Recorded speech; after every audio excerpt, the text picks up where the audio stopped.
Good morning, Lisa. Happy New Year. Stand and stretch for a minute and let Lisa get her coat off. There. I pledge allegiance To the flag of the United States of America, to the republic for which it stands, one nation under God, indivisible, with liberty and justice for all. Lisa, congratulations again, I guess. We're going to get a pool. I see that.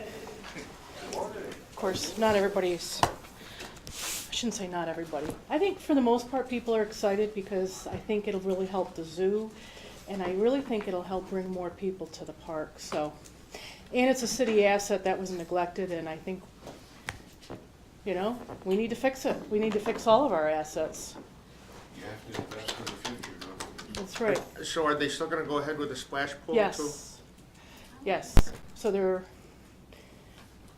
discussing now the design and how we can incorporate all of it. So that's still scheduled.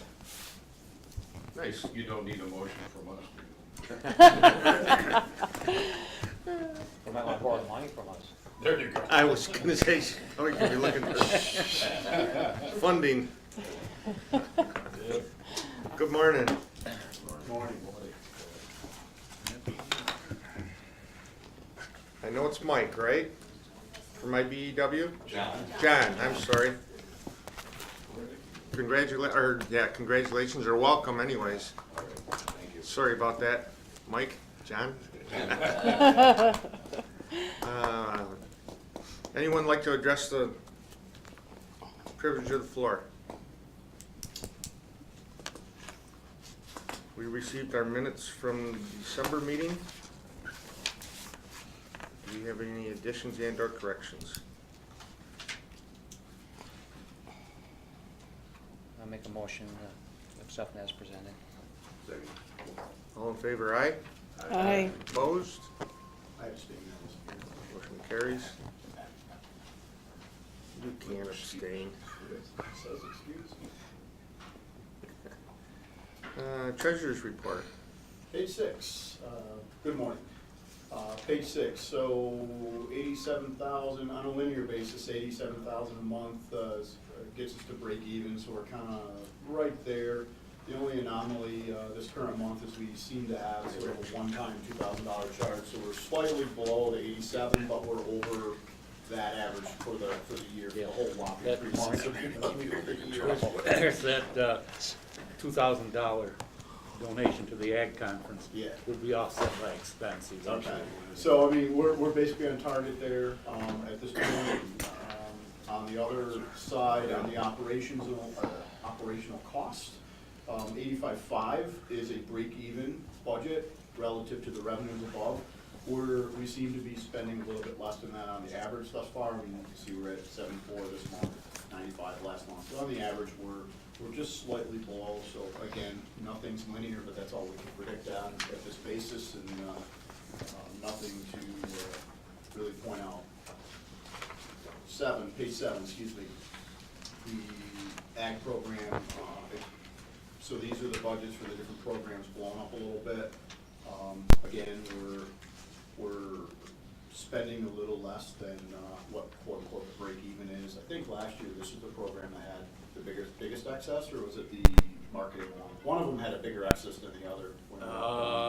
Probably marketing. Okay, yeah, I couldn't This remember one, which this one. one never has an Okay, excess. well, Jay will make sure of that. Yeah, he does a fine job.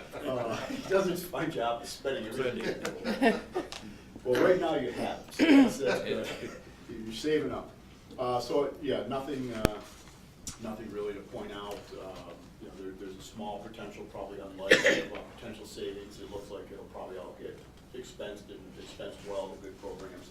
Marketing, the break-even, page 8, excuse me, the break-even is about 28,000 and some change. Again, we're right about there. So this is the one that we had a small excess last year that just rolls back into the general revenue fund when we're all done. Maybe we do, maybe we don't have a small savings here again. I won't even talk about the operations program, page 10, the balance sheet.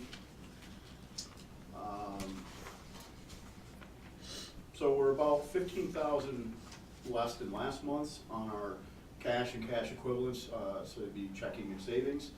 And we're about 340,000 less than the beginning of the year. So our cash is down and our AR is down.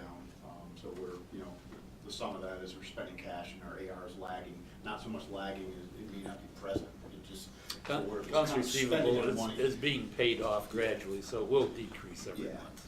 So I'm probably saying lagging is a bad word. It's just we're spending more of our savings to Yes, pay yes, we for are. money that we haven't been paid yet. Yes, we are. So our total assets are down just a smidge from last month, about 18,000. And our total liabilities are also down about 27-ish thousand. But the total liabilities are down about 542,000 from the beginning of the year. I think some of that might have had to do with some write-offs and transferring funds between That's good. agencies. Yes. Okay. Okay. A general question, on page 11, I basically never noticed before, so the age receivables file, is there a date of invoices that could easily be put on here, or are these just, are these open and not paid, or? Well, these are the outstanding loans, basically. Okay, I do have another report that shows, I believe it shows the date the loan was given. because every month I can look at do- this, I'm like, that's not paid yet, then I look at the title of it and Yeah. realize it's an outstanding Well, loan, and they're- it can't be paid yet. Exactly. So I don't know, would anybody disapprove, should there be a date, or do you like it the way it is, or? Well, are these, so these aren't really current balances? No, Those 'cause- are the Well, initial- no, they are current balances on the outstanding loan. But they're now, they're not past due. They're not past See, what gets me is when it says aged receivables at Right. the top, I think it's past due all the Right. time when I look at it, so it's a bad title to me. Well, I used to do the report, I believe it's just a different report that shows the actual date that the loan was given. Okay. Uh, Do we have a the- date of the expected pri- payment? The prior, well, that's Where's that? depending upon the terms of the Okay. loan So, documents. all right. The prior treasurer didn't like that on there, that's why I converted to this one. I'll leave it, it just is, Let it's me- been pointed out. Let and me it just- try something next. So they're not really aged receivables that are past due, which every month I look at them, God, these people aren't paying. The only one that's past due on there is the JCIDA, Those 47,000. guys, Yeah, I gotta that's- talk to that CEO someday. But you know what might go along with that? It would be kind of nice to know what the end date is for some of these loans. That's what I kinda asked, but he I- said it varies so much. Because I don't know, because I'm looking at these and I'm like, are they, 5 years left, There's some 10 I've years never left? even heard of, they clearly happened long before my. Or maybe a separate report sometime that might just kind of give an overview. Well, you do have the report, no, it's in the other. Yeah, it's in the IDA one where It's we in have the the IDA, outstanding yeah. loans, and Right. it has their, I think their maturity date, no. it's No, the no, original we don't date have of the loan and maturity the dates on balance. any of them. Okay. Yeah. Okay. Well, yeah, Let me I'll see if kinda I can just- add I'll something point like out that. to you that age receivables is sort of a bad title, because it does give an It's- appearance that. I can't change that, I'm that's not fixed saying- in the system. But if there's some notation or Yeah. something you could put to. Yeah, say- let me play with this a little bit. Okay, so we can skip through, there doesn't seem to be anything about checks and whatever, so that's the complete report. I'll make a motion to approve this report as submitted. So move. Lyle, if you can't change the verbiage there, can you add to it, like age receivables and then put a footnote to it? The headings, it's, You can on the heading. well, Well, he's got a whole bunch of columns over here, after Yeah. amount due, he can put whatever he wants, even a bill. the headings are pretty much fixed within the Peachtree program. I might be able to change it, but I might screw it up too. When you start messing with certain parts of the Yeah. CAN program, it's, Enough, and giving us an appearance that, Could it just be moved to current receivables with a monthly payment and then an aged balance? You know what I mean, like three yeah, columns? I know what you're being, Rick, yeah. Yeah, something like that could probably be done. We'll let you come up with a suggestion, just Let something me- to, let me I play guess, with it. not bring the question up 6 months from now when we all forget that it was asked. Right, Peggy's got it in a minute, so we won't forget. You're assuming we read the minutes? Yeah. Or We'll we'll prove go that. back to them and Monthly go back to payment them would and be good. realize something. Yeah, else. let me play with this a little bit for next month's report. Makes sense. So that's my report. Any further discussion or questions? Just a footnote to that footnote. As I, later on, as we go through the board evaluations, one of the areas that we got a little push, or a little critiquing on was, the board's working knowledge of financial statements and I forget how the category read, but that footnote kind of ties right in with that critiquing a little bit, I think. As an example of the critique. In that one area for improvement that we'll address a little later. Well, we've been working hard to disguise all this information from you, so now it'll have to come out. I don't think anything was malicious, I just think it's just, nobody's ever asked a question before, maybe. That's It's just- exactly what is. Every month I Nobody look asked at the it and every month I forget, like, why is, company X not paying on time? I don't get it. And I always forget to ask Lyle. Our former treasurer had a different approach to the documentation we use. Hey, if you know what you're looking at, you have the Rosetta Stone, I did not. On the motion for approval, all in favor, aye? Aye. Opposed? Carries. Page 17, governance. Ed, you wanna walk us through this, your meeting? Oh, I'm sorry. Yes, we had a committee meeting and reviewed the outcomes, which are on your computers. I guess the feedback was, did we miss anybody from the local development court? Going out, Yeah, one. so we missed one Yep. input from each board, is all that we missed, so. Our critique as a committee, Paul, you can help me out here, if you like, was, not to belate this too long, but, just the ones that stood out would be, item number 15, which the board has identified the areas of most risk to the authority and works with management and implement risk mitigation strategies before problems occur. That is certainly noteworthy. Number 12.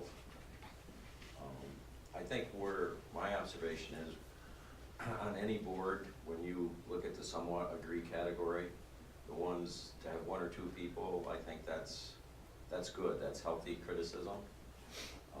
But my observation would be where you get 5 and 5 and 6 and 3, we need to identify those areas and set some strategies to improve upon, which I think dovetails nicely into maybe our board retreat. Yes. The other note we discussed at the committee meeting was some of this critique, I think, evolves around two factors. One factor being new board members on the board and familiarity and developing those working relationships. I think that kind of worked into some of the criticism a little bit, which is good. It's healthy, and it's very easy to address. And the other thing is looking at those meaty issues that the board has dealt with this year. So issues and new people on the board, I think, was a factor. But for the most part, the good news, I look at number 1, board members have a shared understanding of the mission and purpose of the authority. 8 out of 10 agree, and 2, are saying somewhat agree. We could improve upon that a little bit. But the real one I think I get a lot of encouragement from is looking at number 16. Board members demonstrate leadership and vision and work respectfully with each other. So we're not tearing, this board isn't a divided board. It's still, at the end of the day, it's a very unified board, so I think that's a great asset. So, having said that, we submit the findings to the board and we can open that for discussion and then pass a motion for approval, or we're at the wishes of the board, I guess. Paul, did you have anything you wanted to? No, I think you explained it correctly, in that I think what came out there is the board retreat is the perfect time to talk about some of those risk areas. And one of these, last night I was looking at it, and number 8, which was a noteworthy one for taking a look at, board members are knowledgeable about the authority's programs, financial statements, reporting requirements, and other transitions. That comes back to us. That's not management's issue. That's our issue. So that's kind of something pointing criticism back at ourselves as far as what we as a board need to do. And to that point also, it's my understanding we have a few board members that have not taken their ABO training. That is available online, and it is mandated by New York State. And what they do is they come back after us and management to make sure that that is done. So if you haven't taken that training, please get with Don and Peggy and line that up. You know, it's an online course now, so makes it a lot easier than when some of us took it and we had to travel to Albany to do it. Yeah, and that's a stickler point, coming back into reviews and state oversight. You know, that's the kind of an example that some of these people, that it's their job to go out and nitpick and find justification for their jobs. That's something we can get pinned to the wall on, so we don't want to expose ourselves in that area, so please, people, yeah. So basically what you find, and if you'll allow a comment, is that so many of the boards across the state were found to be almost non-participatory in their activities within their respective jurisdictions. And really the state wants to know that this board is indeed what it is, which is an active participating board, and that's one method they have to check that.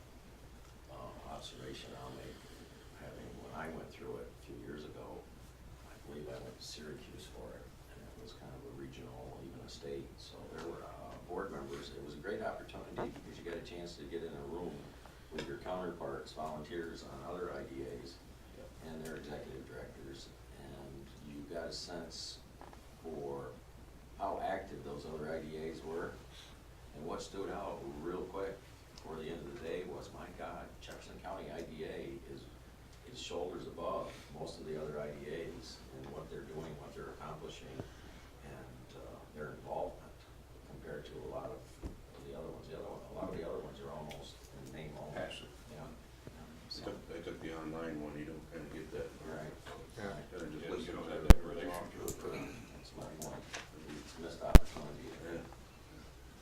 Well, I know that as the president of the Sackets LDC, I get the nasty grams from Albany when our board members are not current on those lessons. So, yeah, there's no joke. They follow up, and follow up until you comply.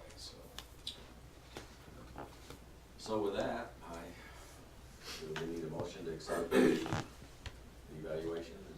Sure. Yes. I'll move it. Second? All in favor, aye? Aye. Opposed? Carries, thank you. Our council reports, manufacturing, Dave? Sure. Right, I guess we'll kind of do this, we've got the piece in front of you that we did this up. I didn't know if Don, if you want to kind of kick off the summary piece. Yeah, Dave, thank you for letting me do that. What we thought we would do, since we're beginning the new year, and since we have some board members who've not gone through the cycle yet, the full year, we thought we'd try to do a little summary of the activities that are ongoing here at the agencies. And again, we incorporate kind of all three under one large umbrella.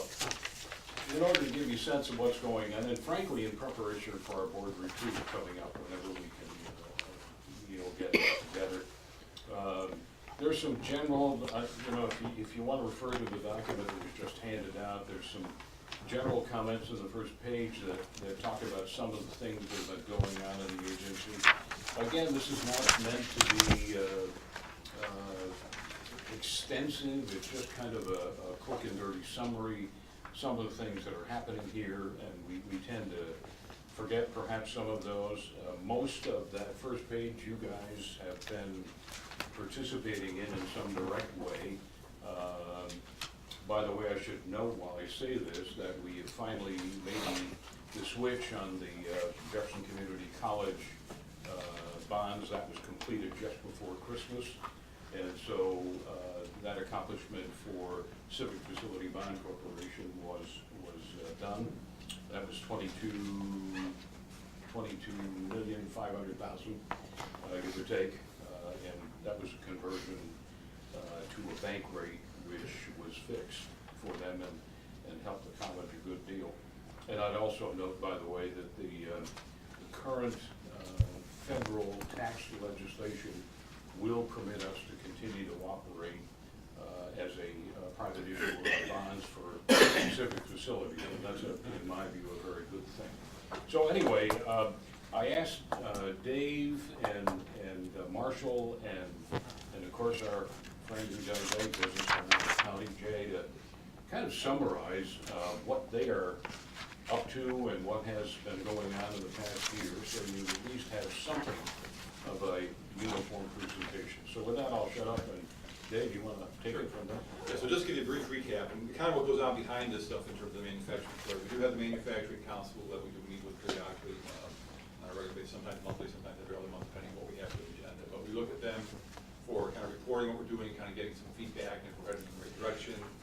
We're usually are surveying businesses twice a year. It might be for input on safety training topics that we then include when we put in our grant application. It might be for other programs that we do, so we rely on the manufacturing council for kind of input on those questions and reviewing that and giving us some thoughts on program ideas. But kind of, just kind of a quick recap of things. I mean, obviously we have Easy Stack, that's a Kingston-based company that's moving into the corporate park. They'll be operating by February. They've been working on hiring and getting people trained up. We've been helping them with a number of cross-border issues and referring them because they want to bring people back across the border for training in Kingston. So there's all kind of stuff going on there. And also mentioned that workforce development board for training for students in OJT on the job training to get folks trained up. You'll see in there, and you're familiar with the recent funding just in this past year. The last round, the most recent round, we had funding that we helped get for grant application and Track Marine, which will help both those companies with their productivity and quality control. Just the end of the previous year, we had Highlight and Production Unlimited. The year before we didn't go back, we just went back to the last year. But and some funding in North American Case was something we just happened into, again, by staying in touch with the companies like we do, in terms of emailing information out to them periodically, outreach, phone calls, visitations, and knowing that the Workforce Development Institute had some funding available for a certain kind of project, we knew what was going on in North American Case, we were able to match them up pretty quickly and help expedite that kind of funding too. The loans and pilots are things you can discuss extensively here before approving, so I won't kind of review those. Safety training, just so you know, we're kind of in the middle of the current year of safety training. We've had over 135 people attend our sessions to date. We've done a bunch of sessions. We're actually starting now to prepare our application for the next year's funding. Those are due February 9th or 10th, something like that coming up. So we'll be submitting another application for that. One thing new this year, our first year, we've been doing this now 6 years actually. After the first 2 years, we expanded to work cooperatively with Lewis County to kind of expand the funding, but also because there's a lot of some cross-county boundaries training going on. This year, we're going to partner with St. Lawrence County. We will still write and administer the grant, but there's no additional work for us to administer. We contract with SciTech to actually do the training. We help with some of the publicity, but it's not really a lot of additional work for us, but regionally, we benefit by having a bigger pool, and I think it helps with our competitiveness with the grant application as well. Seminars and workshops, again, we do those in response to what we see as kind of key needs or opportunities or big issues. We had the Canadian Trade with Bill Collins. That workshop back in February, it was well attended. The middle skills gap session we just had this past September, 72 people again. That's going to be a big issue we're hearing from our employers is finding people with the skills they need, but it's also how do we work with this new generation, what we call the generation, but it's, kind of wants more flexible hours or a little bit more individual in how they approach things, and really wired into social networks and information technology. But, again, a big topic that we'll continue to address for our board. The business conflict, I just think somewhere in that, the things are looking well there. The site plan, the estimates, we have all that kind of stuff in place. The last step we need before we submit for our shovel-ready certification to the state will be the town of Houndfield approval later this month at the planning board. And then we've got, as you know, the funding from Northern Border Commission, $500,000, 1.1 million we got from the state that was announced here in December, and we've submitted a proposal to the U.S. Economic Development Administration for another $2 million. Given that we don't have a bird in hand to locate there, otherwise I feel pretty optimistic that our chances are, I think, as good as we can expect. I think we have a pretty good case. We'll see what happens. They'll let us know within 30 days if we get invited to submit a complete proposal, which means we then submit a lot more detail for the next level of review for that grant. And we should know where funding is by that. If we do get asked to submit the complete application after the initial proposal, that after we submit another 60 days, so I would think we'd know by end of April, first part of May, where we are in our total funding. And assuming we have that all lined up, we can then look at we're going to start the permitting and the engineering specs and all that stuff to kind of hopefully break ground by late summer, early fall. That's in addition to the 1.1 or? Yeah, that'd be an issue. If we don't get that, we're going to need to scale back and move forward. Because for the Northern Border money, to retain that, we've got to have our funding locked up by August to be able to get a notice to proceed to keep that funding. So we have to scale back so we can proceed with what we have that. On that note, you sent while you're on this topic, I had a question. We're going to bring it up on the IEA one, but if you're on this topic, we have a $400,000 repayment. What's IAP for the DOT? Oh, industrial access program, sorry. Yeah, okay. Yes, yeah. And then after project complete, what's project complete? So when we sell the first lot, is it complete? No, so the IAP we have now is for the existing corporate park. So we've got about 400,000 left out of that first million. 180,000. Well, the amount left is probably 400. Right. 180 is our liability. Right. Yeah, because your note says 400,000 to be paid back to DOT IUP after 5 years after. Once the whole thing is complete.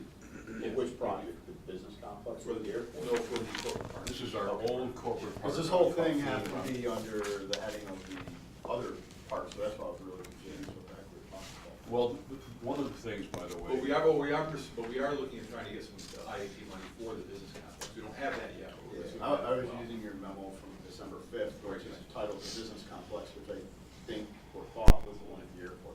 Yes. I get very confused with what they should call Yeah. it. Corporate park is one in Calhoun, outer Calhoun, and the business complex. is- Because of the importance of what we're doing at the airport, and frankly, at the corporate park, we're gonna spend some time at the board retreat with you guys. Okay. And so we can talk about, what we're looking at in the future. We're talking about still some very major expense coming down the pipe here with this building. So we want you guys to be aware of what that is and help us decide how best to approach it. So we'll talk about a lot of those things. We still have some expense at the corporate park that we really need to address. Definitely do, and there are some issues I'd like to talk about. We got the signage there that is way overdue. And the IAP is not forever. The grant that we have in place right now. They extended it for another year, but. They've extended. But it's, we kind of begged and groveled to get them to extend. So the question is how do we get that money used in an appropriate way? Those are some of the things we'll be talking about. Some of the impediments to doing that, that we're facing. We'll get more details. Yes, you do. I had a couple questions here on that. It is a little confusing because we have several, including the egg park. You're gonna see more on that coming up here pretty soon too, so. We need to call them project 1, project 2, project 3. Right. These terms, the names all sound similar. Similar. Yeah. Well, looking forward, we're gonna be not managing, but involved in 3 corporate parks. Absolutely. So at least 3. Well, the ag one's easy to do, because it says ag in front of it, so Yeah. that one I can differentiate. We'll get it down and make sure everybody understands Go what with it it. is. But the other, you have corporate park, business complex. Yeah. What's the level of interest in the business complex now? I wish I could tell you that there was a huge amount of people waiting in line. There is, and, you know, we've had a couple of people who have said to us, when you get closer to having something we can look at, let us know. But frankly, there is nothing hot on the plate. As you know, we had a commitment from Highlight to, or at least we thought we did, to move out there, and that, you know, predicated part of our efforts to try to get funding and so on and so on. And they chose to perhaps change that. We may get them back for a piece of what they're gonna do. We certainly hope so. At the same time, we're working with the LDC and Sackets to make sure they stay in Jefferson County, I should say parenthetically. But, you know, at the end of the day, there's not an awful lot of activity yet, because frankly, most people who look at that, that the air park will understand that we have a long way to go yet. You know, we can bring some of this online in phases, and that's what we're gonna propose to you guys to consider. So we have something we can offer, not the whole complex, but something to start, and try to get that on, as marketable as quickly as we can. But only then are we really gonna know whether there's any interest to have somebody out there. Right now, it's all pie in the sky, because it's 3, 4, 5 years away from really getting down to the nuts and bolts on, maybe extending that a little farther than necessary, but having had some experience. Now, we're at this over a decade. I can't tell you how much time and energy and money the agency's invested. So, I don't look for any immediate turnaround, but those are the kinds of things we need to talk about, how you guys want to approach this aspect of our development. It's critical, you know, Lisa said a moment ago, you know, we gotta worry about our assets in the community and how to develop those. And the same thing with this ag park, with the air park, in my opinion, so. Can I make a suggestion to maybe talk about at the board retreat, is if staff could prepare all of the industrial parks, even outside of the agency, so we can kind of understand what we're competing against and what's already there. I mean, there's already stranded assets, and then there's assets we're trying to develop, and maybe we're making too many resources. Maybe we're not. But until we actually have some facts to discuss, it'd be interesting to understand where to best put the money to develop the resource to attract the businesses, which is the end result, I hope, and believe we're looking for. And by the way, Rob, to your point, like the Purcell project, you know, on Bradley Street, we're working very closely with those people to try to develop that park. So it's not a competing interest, it's rather a community. Competing is probably the wrong word, but there are, I mean, competing for the same But you should funding. know. I mean, Jefferson County, let's face it, is only gonna have so much funding available wherever it comes from to go to 10 or 3 or 2 industrial parks. So we have to probably, as a group, determine where the funding is best used. That's my only, you guys can figure out the best way to present it or collect the data, The if one you point- think it's an okay idea. Excuse me, the $1.2 million for Highlight, what was that grant applied for, to do what, accomplish what? They're gonna build originally 3 buildings, Mhm. a hangar, warehouse building, and office. Some office complex.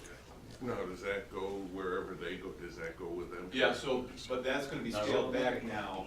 And typically what the state will do, sometimes by the time an application gets submitted and the fund's gonna work, sometimes the plans, the business's plans will change. And if they end up spending less capital investment or creating fewer jobs, the state will recalculate the amount they're getting. So I think now they're getting 600,000, something like that, I think this is scaled But it back. moves with their project. Yeah, it moves with the project, I mean, as long as they're still creating jobs, they're still making the investment. But they've, they're. So that they're wasn't still keeping the same designed for job number. infrastructure for the business part? Yeah. It was for infrastructure to highlight, not for the, yeah. Okay. And Don, a follow-up question to what you, about attracting businesses, I said, wait till we get closer. Is the closer similar to what Dave just described, where sort of April timeframe when we have a certificate shovel ready? Or is it closer when there's water coming out of a spigot and sewer going down drains? The more the better. Well, I know the more the better, but is, I mean, I'm sure it's somewhere in between, but are we talking, the whole thing has to be built up before somebody's ready to plop a pad in there for the people that you've had advanced discussions with? It's kind of like how many angels dance on the head of a pin. Okay. Because, you know, when you're talking to these companies, The more the better.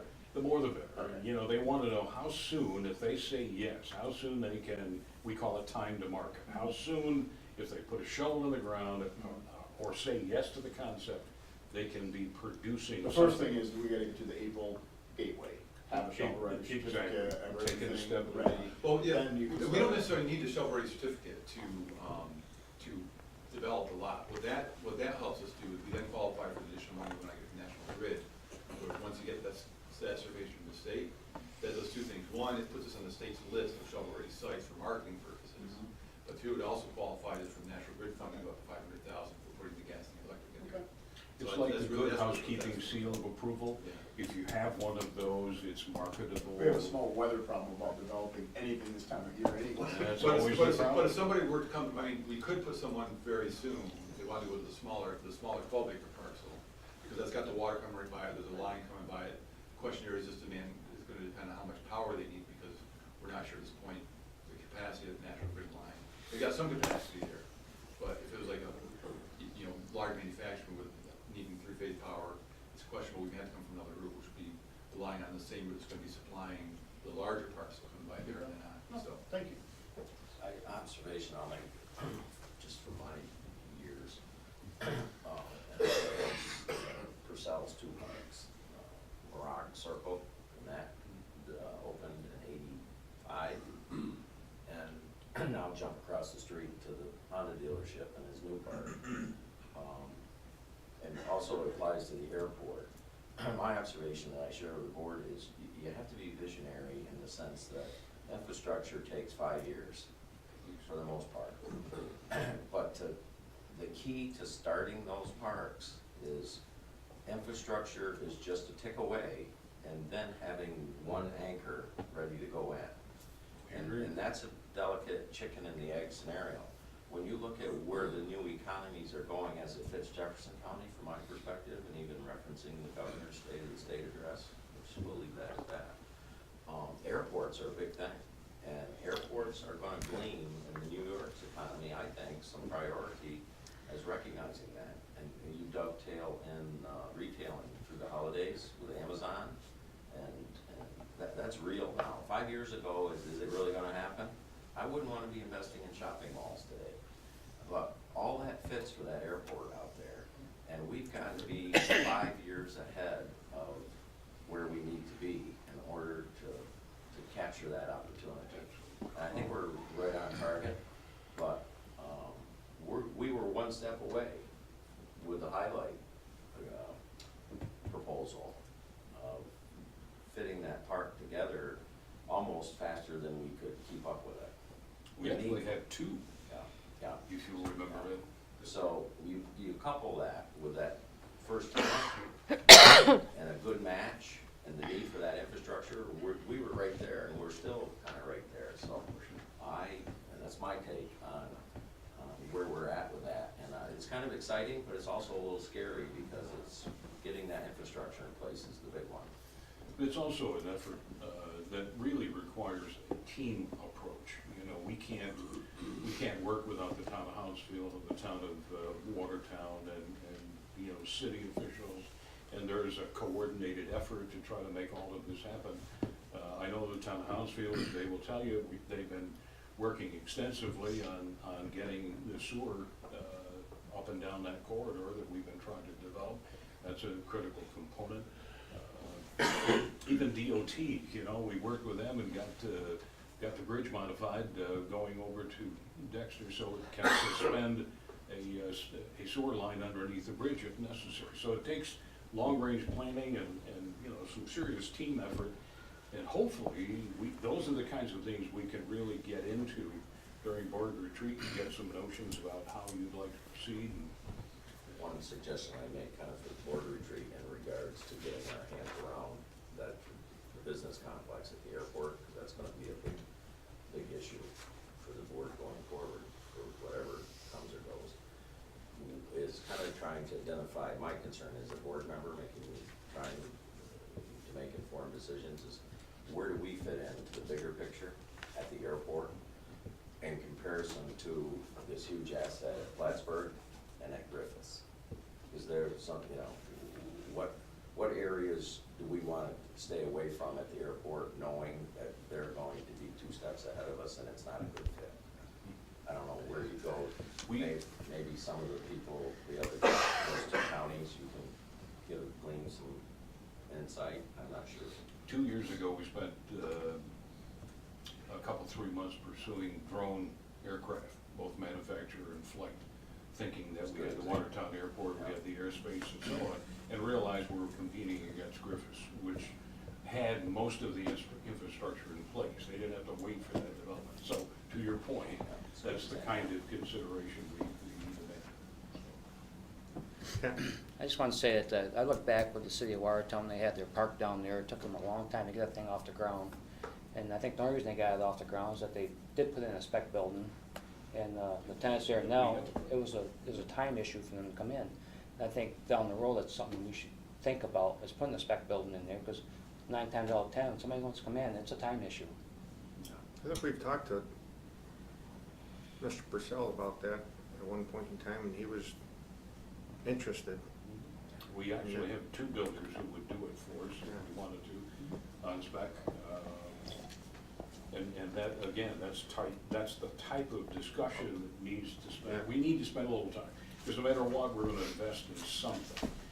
We wouldn't have our Roth Industries here if we didn't. No, we wouldn't have, because Roth would not be here. the building's there, and that's why they came. We, some of you don't remember, but we had been pursuing a body armor manufacturer, Dr. McHugh, out of Canada.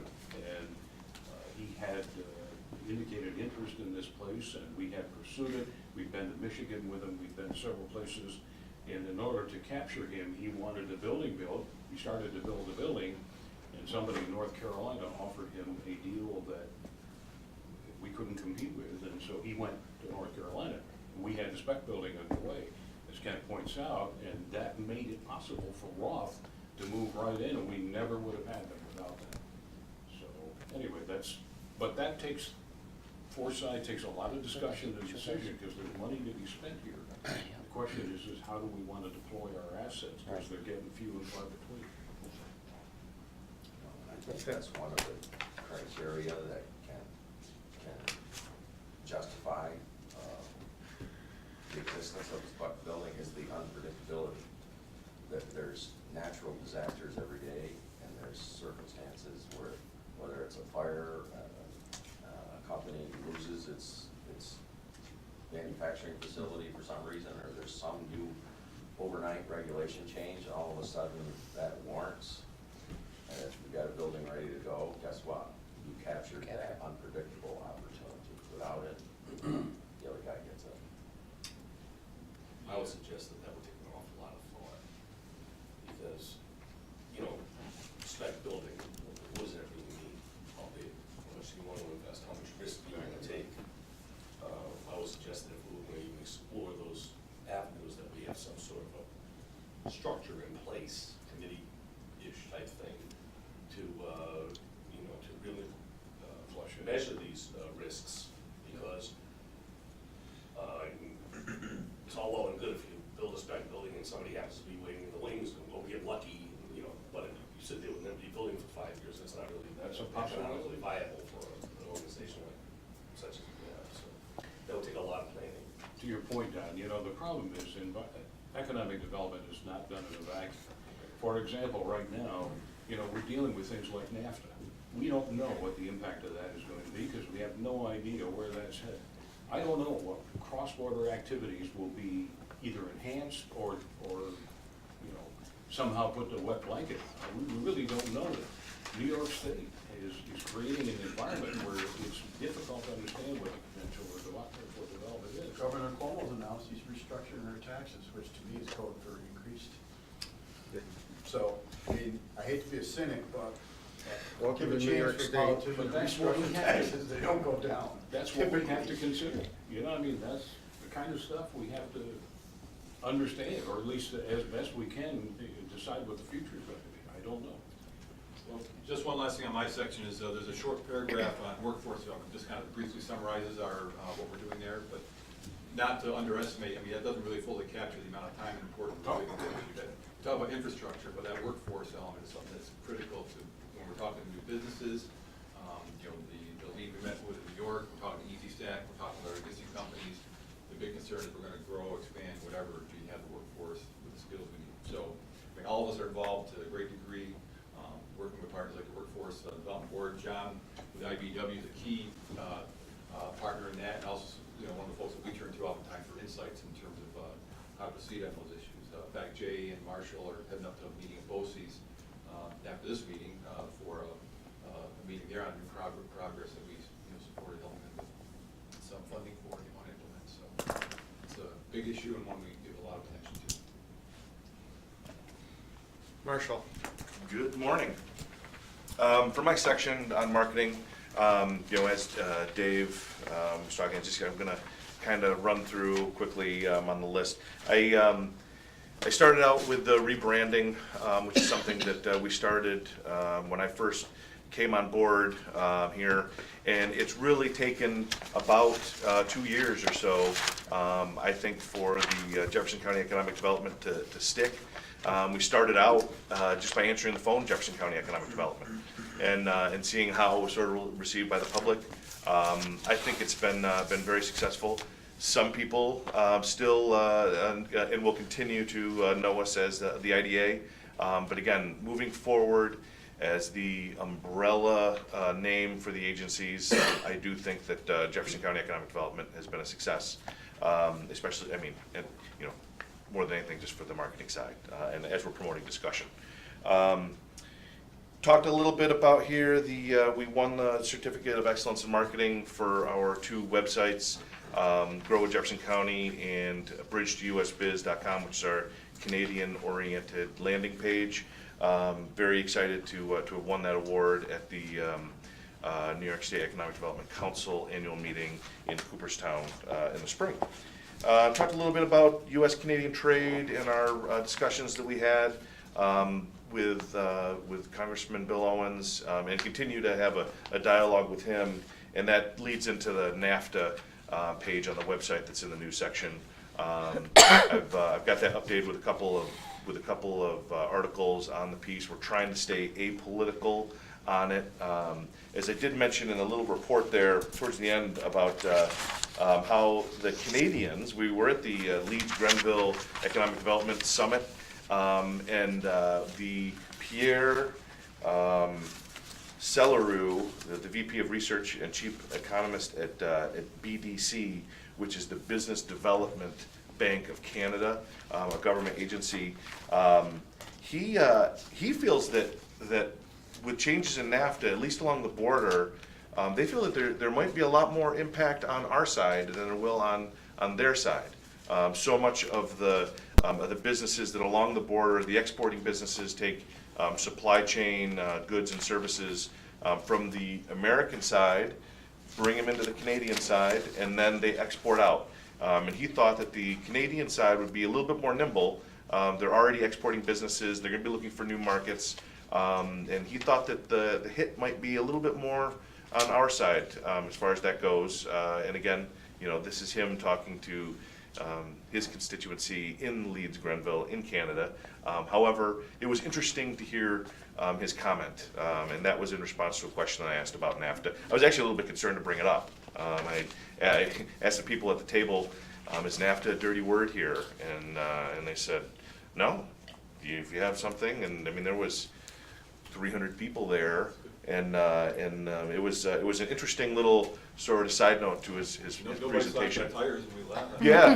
Yeah, we were well received both when we were arriving and leaving. Close to leaving. Hasn't been asked back yet. The Canadians they know our political system better than we do. They sure do. We actually should ask them for vision on where we're going. But the other thing to feel good about is we provide entertainment for them every day. Political entertainment. They actually commented about being addicted to Fox News and CNN, and how they love watching American politics at play. And they'll watch their news, but they sure as heck are watching ours too, which I thought was great. talk a little bit about Targeted European Market Program. Every time we get together, I mention Euromarket and how things are going there. We continue to have our dialogue with our 3 hot prospects, but again, we had 40 leads that we're touching base with, not quite quarterly, and some of them more so than others, but the ones at least that have a fit. But again, this has been a great program. We're looking forward to receiving another approval on extending the grant through National Grid. I did mention in here about how this is a regional program that has to be framed as with National Grid. We're not receiving any money from any of our other county partners. However, this is it's a regional program in order to get sort of the big dollars funding from National Grid versus the smaller grants that they do offer. Yeah, then I talked about the sponsored events and the programs that we're doing. We have something going on every month. Some of these big things in the workforce development. And I also talk about our digital marketing and the commercials that we're currently running. We are going to we're going to be adding another provider from the digital side into the program. But we're going to keep the dollars the same. We're just going to sort of spread it out a little bit more. And what I think has been a successful YouTube campaign. I'm really pleased with the results of that. And and keep up with a little bit of the print. But they're going to be one-offs. Things like appropriate for, it might be NNY Business Magazine or something like that, where they're focusing on economic development. We need to be in that space, obviously. So I am going to continue that. However, print advertisements in things like the newspaper, we've stopped doing that over the course of the last year. Talk about the social media accounts and appearances. Most of the time when we come in and we get a phone call from Channel 7, say, when they want to comment on a certain issue. If it's business development, a lot of times it'll be either Don or Dave, and then if it's agriculture, it will be Jay, so that nobody has to see my mug on the TV. If anybody, again, has any other questions on marketing suggestions, thoughts, whatever, you guys know how to reach me. And I really want to say thank you for everything from 2017. We had some awesome discussions, and we got a lot of things accomplished. And thank you very much. Thanks, Marshall. Jay? 2 minutes. Thank you very much. Good morning, everybody. Thank you for a little bit of your time. I'll try to keep it brief.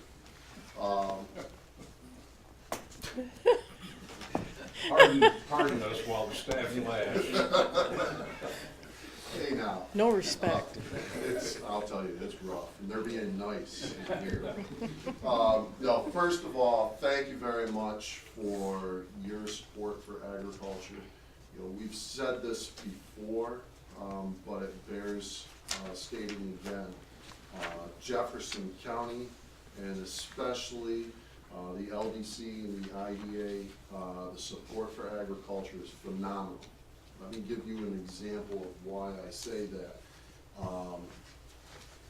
Just last month, received a phone call from a economic development consultant out in Western New York, working with Niagara County, and she was asking about our programs, asking about what we're doing. They're using us as a model to try and do a better job of ag economic development out there. So been feeding information about our programs and stuff to them. In February, I'll be speaking on a panel at the the New York State Economic Development Council meeting, talking about agricultural economic development, because we are one of the few areas that does it this well, anyways, in New York State. And that is certainly a tribute to first the Board of Legislators, and then to this agency and all of you folks for it. So again, thank you for that support. It's very appreciated. In my report, starting on page 12, what I did is broke down the assistance that we're providing into a couple different areas. financial assistance, then business development and technical assistance, workforce development, and then ag marketing and promotion. And I won't go through each of these. You can see, like on page 12, the financial assistance, North Branch Farms, Echoing Hills Maple Syrup, Busted Grapes Winery. And this is just a small example of some of the work that we have done to support agriculture, helping find financial resources to support the industry. On page 13, you can look at our ag business development and technical assistance. This is probably the biggest area that we work in. You just never know what kind of phone calls you're gonna get from day to day, either a farm that's running into a zoning issue, or a agribusiness that's running into federal regulations that are impeding them from doing what they're trying to do, and they're looking for help and trying to figure out how to deal with those regulations and work around them. We run into that on a daily basis, and we spend a tremendous amount of time doing it. But that's really where our program here in Jefferson County stands out above the rest, in that in other counties, they just don't have the, those resources to help their agricultural industry. It's very difficult for them to find that kind of assistance in other counties. So it is important, and we've really grown into that role here in Jefferson County. On page 14, you'll see that we start talking about ag workforce development. And I can't share the announcement because it's not my announcement to make, but here in the next few weeks, you will see an announcement coming out concerning ag workforce development. It's going to be pretty exciting, and it's part of an effort that we have spearheaded from this agency to create a well-defined pathway from BOCES to JCC to SUNY Camp. We have all three partners sitting at the table having dialogues about, okay, how are we going to do this? How are we going to make this happen? And I'm not aware that that conversation has occurred in the past, but it's critical. It's critical to have those three local players at the table talking about, okay, how are we going to help both the traditional students in high school follow a career, a career in agriculture, or the non-traditional students. We hear from some of our ag businesses that the people that they're getting now are lacking the skills that they really need for their business to be successful. And they're having to spend a lot of time trying to train those people, or those people are leaving because they're lacking the skills that are needed. So I'm really excited about this. It's something that, unfortunately, in the past, and Ed says this better than anybody, in the past, we never really addressed this well because the Ag Economic Development Program was sort of off on its own with the Ag Development Corporation. Coming under, bringing everything under the umbrella over here and working more closely has given me the ability to start to work to address some of this that I never had that opportunity before. Ed, do you want to say anything along that line? No, it's as the representative to the Ag Council, Yep. I use that frequently, remind them that, because it was hard for them to make the shift. They thought they were giving up control, and it was kind of their program directly from the board of legislators. And when it came under this umbrella, and that was the positive reinforcement. I used that at the time going through the shift, and now years later is look at what you can do now. Your budget now is practically twice what it was when you were, and therefore you're able to do all these other things, and that's really what's gotten the buy-in from everybody in the community, I think. And being a one-person show over there, I was spending so much time in the administrative side of things that it was taking away time to do the things that we're doing now.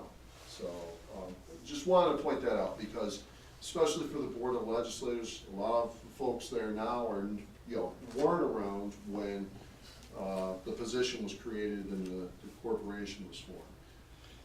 It was a great idea, but this is working better, and it's very appreciated, the support that we get. On page 15, you'll see I talked about ag marketing and promotion, and the teamwork with Marshall and Dave and everybody here in the office has been phenomenal in this effort. We have to tell our story. If we're not out there telling our story, I can absolutely guarantee you nobody else in New York State is. The Thruway corridor, the Hudson Valley, the state will deny this, but they promote those areas for ag businesses to locate it. You will never hear them promote Northern New York as the place to locate an ag business. It's just the way it is. So if we want to attract processing and manufacturing operations or other types of ag businesses, unfortunately, it is up to us and only us to make that effort, and we're doing a darn good job of it. So you can see down through there some of the highlights on the ag marketing promotion. One little highlight, 2017 was the 15th year of the Homegrown Show, our radio show, which you might think, okay, that's a little frivolous. Where he is a one-man show. But the Homegrown Show has become part of our voice for agriculture in the community. And it allows us to tell agriculture's story in an hour-long format. More and more, Cooperative Extension is calling up, asking for time on the show. We just had the Commissioner of Agriculture there, and it floors me when I get approached by somebody out in the community and says, hey, I recognize your voice, I listened to the show. And it's either a corrections officer or a nurse at the hospital or someplace where they've got 790 on at 6 o'clock on a Saturday morning. It just floors me. But they're listening. And so we're reaching out and promoting agriculture to the public. It's a crazy little thing we started a long time ago, but boy, is it working. So, there's a lot of different things there. I don't want to spend a lot of time going through each one. On the last page, page 16, just like any other economic development, what is important to be successful? And you've been talking about it here in your meeting today. Developing infrastructure. We're looking at an ag park for agricultural operations. Very excited about that. That's part of that infrastructure piece that we need. Identifying and developing that workforce. Every processor that we've talked to so far, one of the first questions out of their mouth is workforce. What kind of workforce do you have? How well trained are they? And so we have to be working on that asset every moment to develop that, and we are doing that. Technical assistance, both financial, business development, and technical assistance. That is critical to the industry, especially our farms, to be able to provide that resource.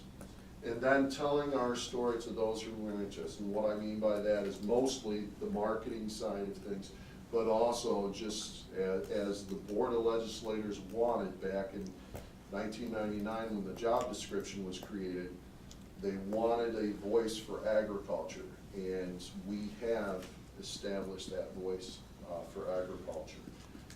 So it's exciting to do this. Some people ask me, well, when are you going to go do something different?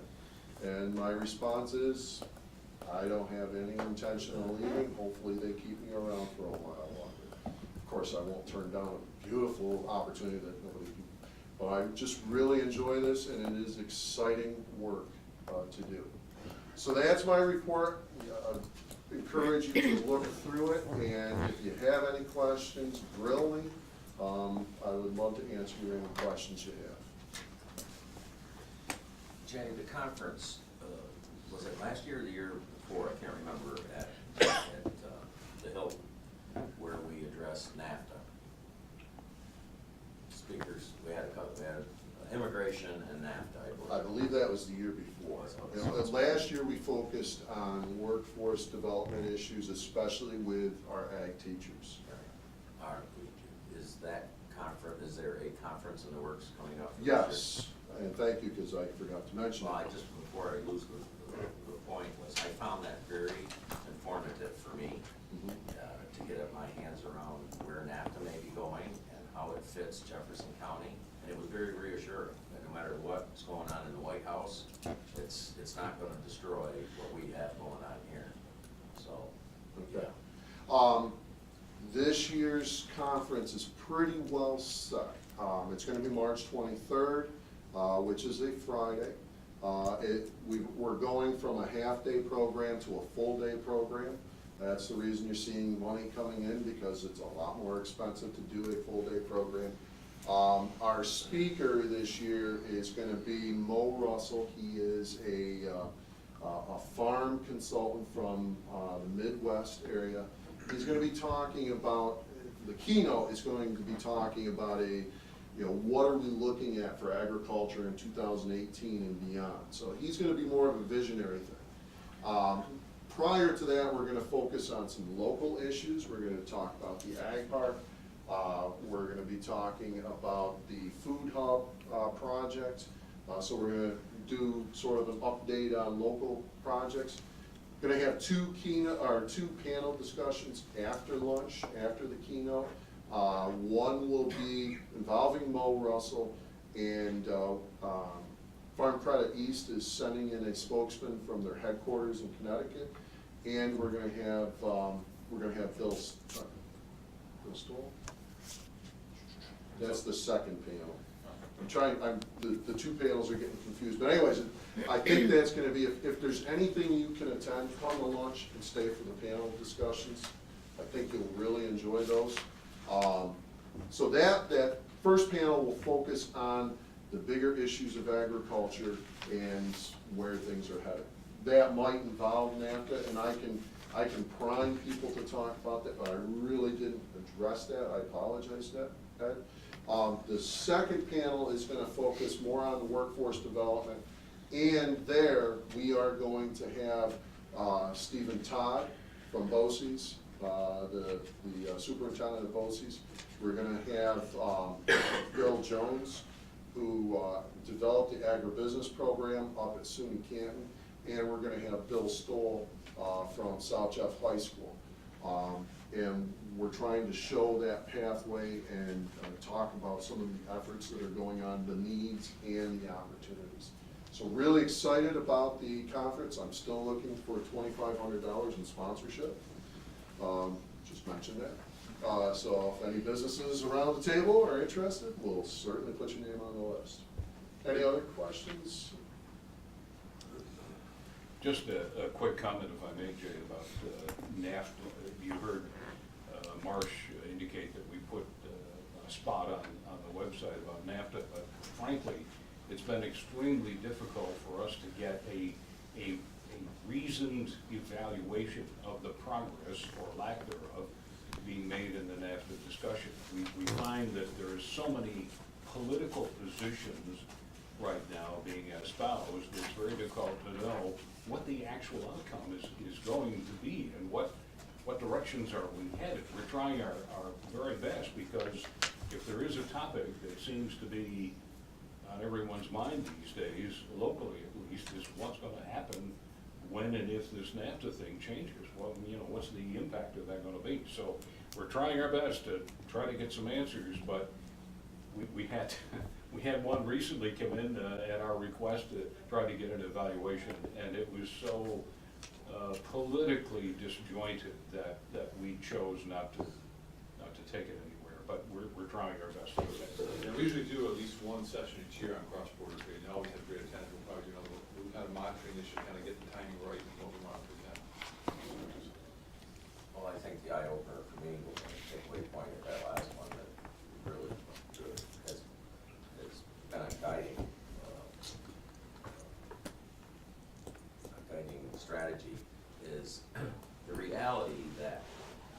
trade with Canada is so lopsided in our favor, do you really wanna screw it up?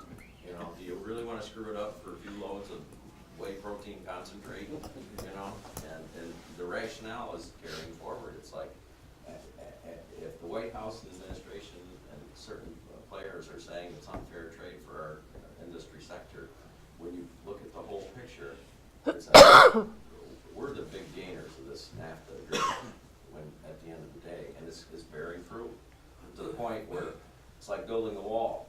It's now no longer ranting and raving on TV, the promise it's gonna be done. It's back to more rational. We're gonna build a fence for a few miles, and you haven't heard too much about tearing NAFTA apart. I mean, they've got bigger issues. So it's all settling right back down, and hopefully we're not going to be in a major furor over it. We're praying. We don't need any more. So you take reference by what's not happening. Thanks, gentlemen. Page 19, we have a proposal to develop a fixed asset policy. I thought we had one, but I So guess did, no. so did I, David. Going way back, I think we had one under JCJDC and WIC, yeah, but and this is what we followed, we just never had a formal policy in the books. Okay. I make a motion to accept it as presented. Any questions or comments? All in favor, aye? Aye. Opposed? Carries, thank you. Don? Mr. Chairman, I don't know if you want to wrestle with the question of a date for the board retreat while everyone is here. Do you want to wait until we get to the IDA meeting? No, I think that it, you know, because, you know, we're looking at the LDC board and everyone, so if we could go for it. I sent an email out. We have a very legitimate conflict with the original date we had proposed, which was the 29th. So the question becomes, what is acceptable to most everyone for an alternative? And we could push it off, and probably likely will push it off in February sometime.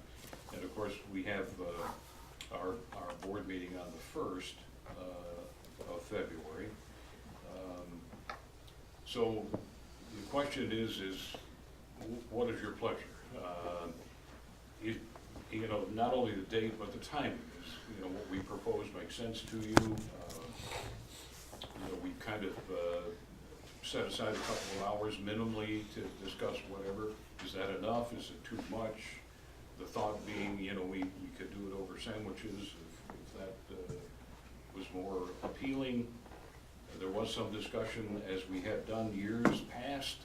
We've taken it outside outside the office and gone to the Rift Camp, hotel, other types of things. But the suggestion was made by one of you that we actually do it here, and we just bring sandwiches in and just kind of kick back, close the door, and talk. So all these things are, you know, mainly for You do it here, it'll be a closed session still? Well, you know, what we have to do is we have to ask forgiveness from the meeting, basically, because it is, by all law, you know, rights and privileges, it's a full board meeting. No decisions are being made. If we have discussion and a recommendation comes from you guys, then we have to bring it to a full board meeting and open it up and, you know, and do our thing. But in the past, the times the television has allowed us this discussion without their attendance, and whether that will be the case this time, I'm not sure. But I hope they allow us this type of, because, you know, this is where we get a chance to peel back the banana a little bit and see what's underneath, and I don't expect 100% agreement on everything we're proposing, and we need to hear what the feelings are, and so that's the time to get them out, and, you know, unvarnished. Let's not put any sugar on it. Let's find out how to do what we're doing better. Let me throw out a couple dates. I'm looking at February 8th or 9th, either Thursday or Friday, I believe. Yeah, Thursday. So there's no sense in jumping ahead for the 29th, like the 25th, or whatever. I don't have a problem. I don't, certainly fine with me. Somebody said that may be too soon, but because we have the UTEP discussion as well. But We got the UTEP on the 18th. Is that 18 or 19? 18th.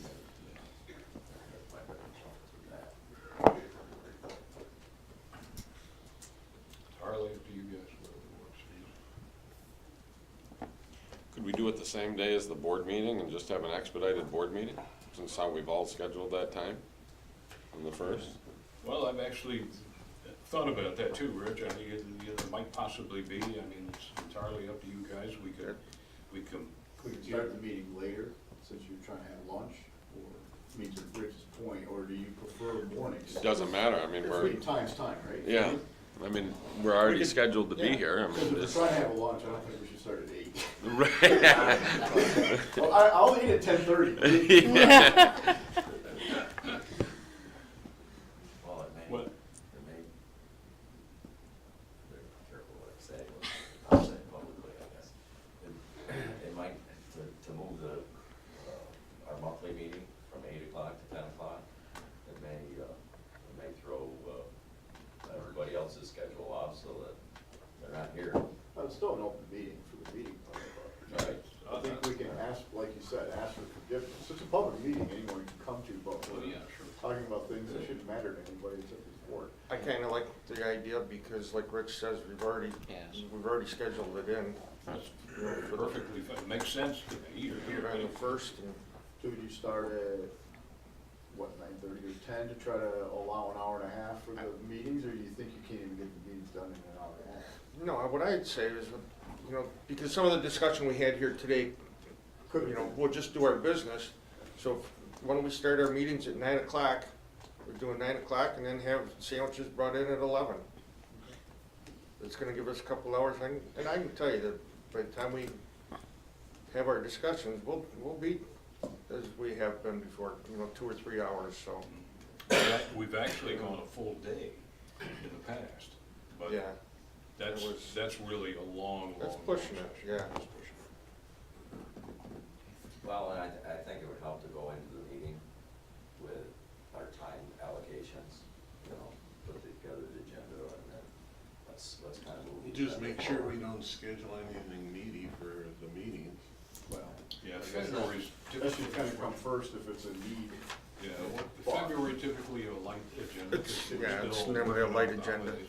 Is that okay with you? I mean, you had a. I told the judge I couldn't be there. Okay, he accepted that. No I don't have response. handcuffs on. No response. Yeah. Grand jury is a wonderful thing. I forgot my notice, I hadn't even Makes looked sense. at it. You got some? So Dave, you think you They've already paneled people. start at 9, It's hard to schedule two separate have our sessions. meetings, maybe 10:30, we get in discussion, have a light lunch, and heavy discussion, or heavy lunch and light discussion. However, Start the yeah. board meetings at 9? I just want to be clear. Yes. Board meetings at We'll do the board meetings first and then we'll move on. That way, if we get into discussions during the retreat, if someone really has to leave, I mean, then go ahead and leave, we've got our, First works for me. Everybody okay with that? Yep. We'll get out notices and, I like it, works good. yeah. So we should sort of program in our schedule, sort of 9 to 2, and it could be maybe later, but we leave like we're gonna leave.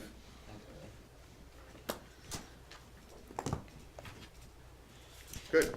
Anything If else for the there's- LDC? the only thing I would, add to that is if there's something specific on the agenda for the work session that you wanna cover, let me know. I've thrown out some ideas to you, but they may not be what you wanna talk about.